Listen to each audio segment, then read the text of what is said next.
Üdvözöllek a Csütörtöki ítélet új részében. Ez a sorozat arról szól, hogy véleményt mondok a játékokról. Nem kritikusként, nem reklámarcként, hanem játékosként. Itt nincsen mellébeszélés, csak őszinte vélemények a városépítő, gazdasági és stratégiai játékokról. A mai alkalommal nem egy már meglevő játékról, hanem folyamatban levő projektről lesz szó.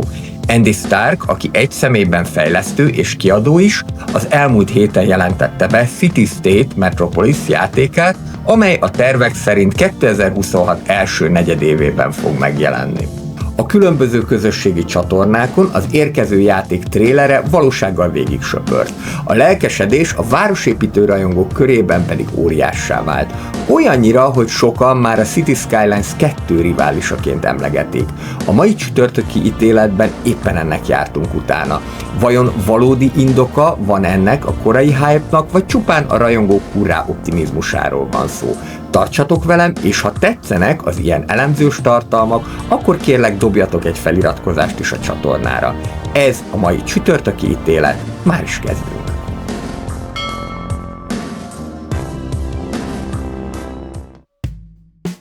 Vitathatatlan, hogy a városépítős játékok piacát évek óta a City Skylines-ok uralják. A SimCity 5 csúfos és szerencsétlen bukása után ugyanis a Paradox játéka hatékonyan nyomult be ebbe a piaci résbe. Habár a City Skylines 1 is elég lassan indult, mert szerintem érdemben igazából csak 2017, vagyis a Mass Transit DLC megjelenése óta beszélhetünk olyan játékról, amely hosszú órákig képes lekötni a városépítőket, ám innentől kezdve valóban nem akadt olyan játék, ami igazán megszorongathatta volna a City Skylines-t. Közben azonban megjelent már a folytatás is, és a City Skylines 2 finoman szólva sem úgy teljesített, mint ahogyan azt elvártuk volna. Igaz, hogy most már itt is közeledünk a 2 éves évfordulóhoz, és a projektet folyamatosan fejlesztik, tehát lassan ez a játék is egyre élvezhetőbbé válik. A kérdés ugyanakkor azóta is ugyanaz maradt. Mikor jön végre egy igazi kihívó, amely alternatívát ad azoknak, akik valami mást keresnek, mint a Paradox játékát? Most tehát itt a City State Metropolis. Egy játék, ami első pillantásra nagyon ígéretesnek tűnik. De vajon tényleg képes lesz megszorongatni a City Skylines 2-t, vagy ez is csak egy újabb próbálkozás lesz a sok közül? Ahhoz, hogy megértsük, miért olyan nehéz kihívónak lenni ebben a műfajban, először beszéljünk röviden a City Skylines-ok helyzetéről. Bármelyik City Skylines részről beszélünk, elmondható, hogy már a megjelenése időpontjában sok kritikát kapott, ugyanakkor még így is messze a legnagyobb közösséggel, mod támogatással, valamint tartalomkínálattal rendelkezik a City Skylines. Ha csak az első részt nézzük, akkor a City Skylines mögött ma több ezer mod, rengeteg DLC és egy nagyon aktív fejlesztői csapat áll, és várhatóan ez lesz majd a CS2 sorsa is. Nem mellesleg a Paradox által biztosított, feltehetően igencsak bőséges anyagi erőforrások, vagy ahogyan mondani szoktam, pénz, paripa és fegyver, minden megvan ahhoz, hogy egy nagyon jó kis játékot csináljanak. Ami azt jelenti, hogy aki ma belép a városépítős játékok piacára, nem csak egy játékot kell, hogy készítsen, hanem egy komplett univerzumot, ökoszisztémát kell létrehoznia. Bizony, ez nagyon magasra teszi a mércét, főként, hogy a rajongók elvárásai sem lettek kisebbek az elmúlt években. Amíg 10-15 évvel ezelőtt ugyanis nagyon sok olyan dolognak tudtunk örülni, ami akkor még újnak számított, ma már szinte alapkövetelmény egy játékban az évszakok váltakozása, vagy az, hogy az utcákon villamos csilingeljen, nem is beszélve a széleskörű mod támogatásról. Ezen követelményeknek pedig egyáltalán nem könnyű megfelelni, ezért mondom azt, hogy aki ma városépítő játékot akar csinálni, annak bizony fel kell kötni a nadrágját. Természetes, hogy amikor a városépítők szerelmesei meglátták a City State Metropolishoz készült képeket, leírást, valamint pláne a játék trélerét, akkor sokaknak felcsillant a szeme. A játék ugyanis komolyabb politikai és gazdasági szimulációt ígér, mint amit a Cities valaha is kifutott. Látszik, és ez mindenképpen dicséretes, hogy nem egyszerűen a CS2 másolásáról van szó, mint azt többé-kevésbé a High Rise City esetében láthattuk, hanem a fejlesztő tényleg valami újat akar létrehozni. De vajon lehet-e valódi kihívója ez a játék a folyamatosan fejlődő és minden erőforrással rendelkező Cities Skylines 2-nek? Az alábbiakban 5 pro és 5 kontra érvet fogok ezzel kapcsolatosan mondani, majd a végén meghozzuk a Cities Skylines 2 vs City State Metropolis csütörtöki ítéletét.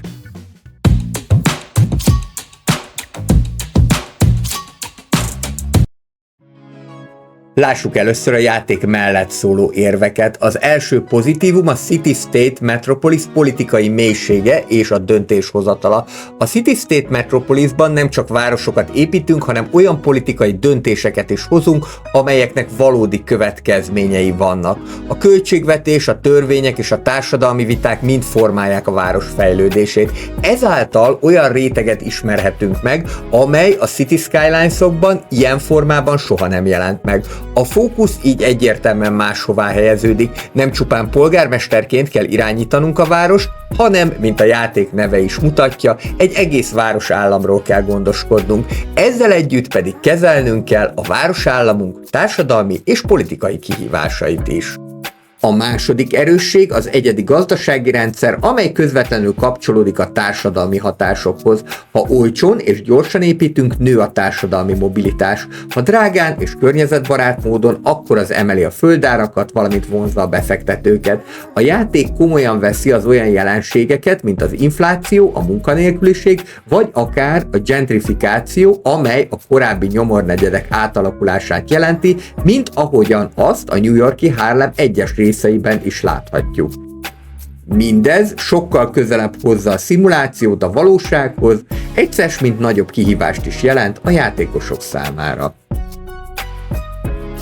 Harmadik előny a teljes kreatív szabadság az építésben. A játékos szinte minden részletet kézben tarthat, az épületek magasságát, szélességét, a parkolók számát, a színt, valamint a formát is. Lényegében már rögtön egy beépített modot kapunk, amellyel kedvünk és fantáziánk szerint alakíthatjuk az épületek formáját, színét. A teljes szabadság élményét pedig 40 féle úttípus, valamint egy parképítő rendszer egészíti ki. Jelenleg az ilyenfajta személyre szabhatóság még ritkaságnak számít a City Builderek korában, de azt gondolom mindenképpen előremutató, hogy a fejlesztő már most, a korát megelőzve így gondolkodik a játékról. Negyedik pontként mindenképpen meg kell említeni a dinamikus térképszerkesztőt, valamint a vízrendszert. A játékban valósághű térképeket hozhatunk létre, valós és algoritmus által generált adatok alapján. A vízfelület pedig valóban reagál is a változásokra, így egyetlen mozdulattal már is folyót vagy tavat alakíthatunk ki, valamint szabályozhatjuk az erdősségeket is.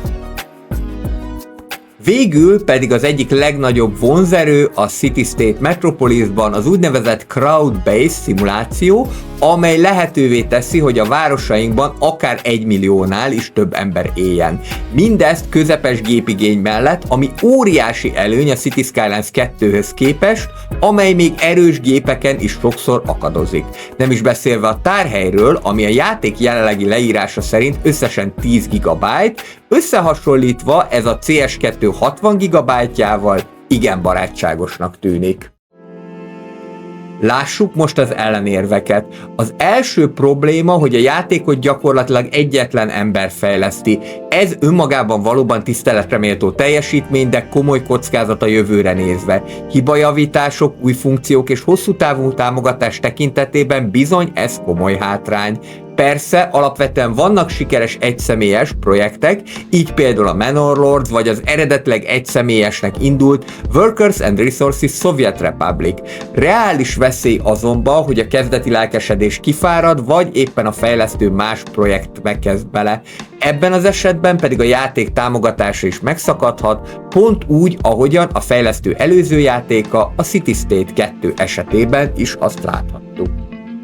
A másik gond a pénzügyi menedzsment, bár a rendszer mély, gyakran nagyon büntető jellegű. Sajnos egyetlen rossz döntés is elég, hogy az egész város könnyen a csőd szélére kerüljön.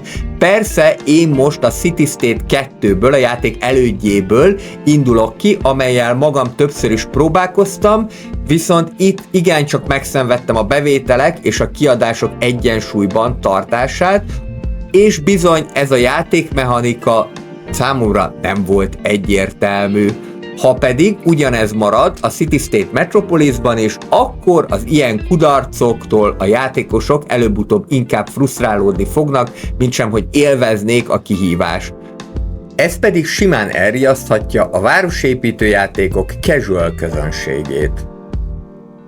Harmadik ellenérv a közösségi közlekedés, amely a téma rajongójaként személyesen is szíven üt. A játék jelen pillanatban boost vonatot, valamint az Early Access után metrót is ígér, azonban ezek menedzselése sokkal egyszerűbb, mondhatni fapados lesz ahhoz képest, mint amit a City Skylines-nak akár már az első része is kínált. A City State Metropolisban így a rendes hálózattervezésnek búcsút mondhatunk, a rendszer finom hangolásáról pedig ne is álmodjunk. Összességében sokkal kevesebb lehetőség lesz a tömegközlekedés szabályozására, ami pedig a város vérkeringését jelentené, nem is beszélve a villamosok, trollik, kompok, stb. Hiányáról, amely a tervek szerint egyáltalán nem fog szerepelni a játékban. Negyedik pontként a mod támogatás kérdését kell kiemelni, bár a City State Metropolis a tervek szerint kínál majd valamiféle expanded modding lehetőséget, egyelőre nem világos ez mennyire lesz mély és felhasználóbarát. A City Skylines esetében a workshop és a modder közösség évekig életben tartotta a játékot, gyakorlatilag a City Skylines 2-nek pedig a gyengeségeit is pótolja a moddolási lehetőség. Ehhez képest a Metropolisnál sem a közösség mérete, sem a várható eszköztár nem tűnik akkorának, hogy érdemben versenyre kelhessen, így a játék hosszú távú támogatása, valamint második élete még mindig nagy kérdőjel. Ehhez kapcsolódik az ötödik és talán legfontosabb negatívum, a bizonytalan jövőkép. Az egyszemélyes fejlesztői franchise-nak 2018 óta ez már a harmadik városépítős projektje. Az előző játék, a City State 2 2021. szeptemberében jelent meg, és 2022. decemberéig aktívan kapott frissítéseket. Utána viszont mintha elvágták volna, a projekt berekeztődött, a játék pedig magára maradt. Nem tudjuk, hogy ennek mi volt az oka, de személy szerint én félek attól, hogy a City State Metropolisszal is ugyanez történhet. Így, bár csúnya feltételezés, de nem lennék meglepődve, hogyha pár év után a történelem ismételné önmagát, és nagy elánnal bejelentenék a City State 3-at. A City State Metropolis kétségtelenül egyedi ötleteket hoz a műfajba, politikai döntéshozatalt, társadalmi hatásokkal bíró gazdaságot, hatalmas kreatív szabadságot és dinamikus térképszerkesztést. De a korlátai legalább ilyen nyilvánvalóak: egyszemélyes fejlesztés, büntető pénzügyi rendszer, hiányos közösségi közlekedés, mod támogatás nélkül és bizonytalan jövőképpel. A mai csütörtöki ítéletem tehát egyértelmű. A City State Metropolis egy ígéretes próbálkozás, de nem fogja letaszítani a City Skylines 2-t a trónról. Persze, érdekel a játék, tehát már fel is vettem a kívánságlistára a Steamen, de az igazi kihívó szerintem egyelőre még várat magára.